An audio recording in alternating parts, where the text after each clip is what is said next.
नळदुर्ग शहरात एकता आणि बंधुभावाचे सण साजरे व्हावेत.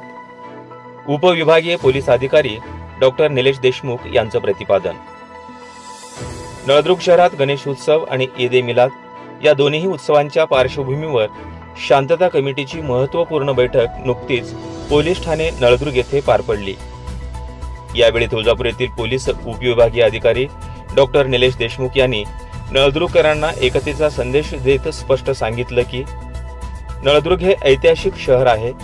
येथे हिंदू मुस्लिम बांधवांनी समता आणि बंधुभावाने हे दोन्ही सण साजरे करावेत. उत्सवातून पोलीस प्रशासनाला सहकार्य करणं ही प्रत्येकाची जबाबदारी आहे. बैठकीदरम्यान पोलीस प्रशासनाने कायदा सुव्यवस्था टिकवण्यासाठी महत्त्वाचे निर्णय घेतले असून कॉलेज रोड बसस्थानक परिसर आणि शहरातील टवाळखोरी करणाऱ्या तरुणांवर पोलिसांची करडी नजर राहणार आहे. एमएससीबी विभागाला वीज अडथळे दूर करण्याच्या सूचना, नगर परिषदेला रस्त्यावरील अतिक्रमण हटविण्याचे निर्देश यावेळी देण्यात आले. नळदुर्ग किल्ल्यात येणाऱ्या पर्यटकांवर कुठलाही अनुचित प्रकार घडू नये यासाठी विशेष खबरदारी घेण्यात येणार असल्याचेही डॉक्टर निलेश देशमुख यांनी सांगितलं. या बैठकीला पोलीस ठाण्याचे पोलीस निरीक्षक सचिन यादव, सहाय्यक पोलीस निरीक्षक नंदकिशोर सोळुंके यांच्यासह माजी नगराध्यक्ष शहबाज काजी, दत्तात्रय दासकर, माजी नगरसेवक कमलाकर चव्हाण, शफीभाई शेख, शिवसेनेचे संतोष बुदाले, ज्येष्ठ पत्रकार विलास येडगे, सामाजिक कार्यकर्ते तसेच गणेश मंडळ आणि ईद ए मिलाद या समित्यांचे पदाधिकारी व कार्यकर्ते मोठ्या संख्येने उपस्थित होते. या कार्यक्रमाचं सूत्रसंचालन महाराष्ट्र शासन आदर्श शिक्षक पुरस्कार प्राप्त भैरवनाथ कानडे यांनी केलं. नळदुर्ग लाईव्ह न्यूजसाठी दादासाहेब बनसोडे, नळदुर्ग, धाराशिव.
दाखवला आणि बरोबर सगळ्यांमध्ये ठरवून वेगवेगळ्या दोन्ही मिरवणुका ज्या आपल्या पार पडलेल्या आहेत त्यावेळेस मागच्या 2 वर्षामध्ये त्यांनी सांगितलं आपण सहकार्य केलेलं आहे की ज्यावेळेस त्यावेळेस अडचणीसाठी त्यावेळेस आपण गणपती असतील किंवा जे असतील त्या मार्गावरती असणारे त्यांनी त्यांना सहकार्य केलेलं आहे. यावर्षी आपल्या सर्वांचं आम्ही सांगण्यापेक्षा आपल्या सर्वांमध्ये ठरलं आहे की यावर्षी पण आपण तेव्हा एकमेकाला सहकार्य करायचं आहे. दोन्ही मिरवणुका वेगवेगळ्या गोष्टी ठेवायच्या जेणेकरून दोन्ही मिरवणुका आपण शांततेत पार पडतील आणि त्या जी काही आपल्या प्रथा परंपरा आहेत त्या आपण व्यवस्थित पार पडतील. त्या पद्धतीने आता मागच्या 2 वर्षामध्ये केलं आहे, सक्सेसफुली केलं आहे आणि कोणताही कायदा सुविधा त्या काळात प्रश्न उपस्थित होऊन दिलेला नाही आहे.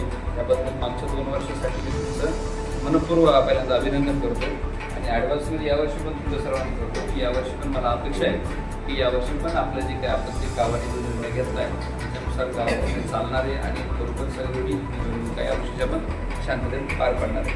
त्याचबरोबर ती शेखर सिंग यांनी जे असतील किंवा इतरांनी जे प्रश्न केले तर पलीकडचं आणि महाराष्ट्रात खरंच आहे तुम्ही अधिकारी वाटतं आणि हे यांच्याकडून काम झालं की नाही तर फॉलो ती गोष्ट खरी आहे की रस्ता व्यवस्थित पाहिजे करून दिसता लाईटचे जे पाईप वगैरे टाकले पाहिजे वायरिंगला व्यवस्थित करून घ्या.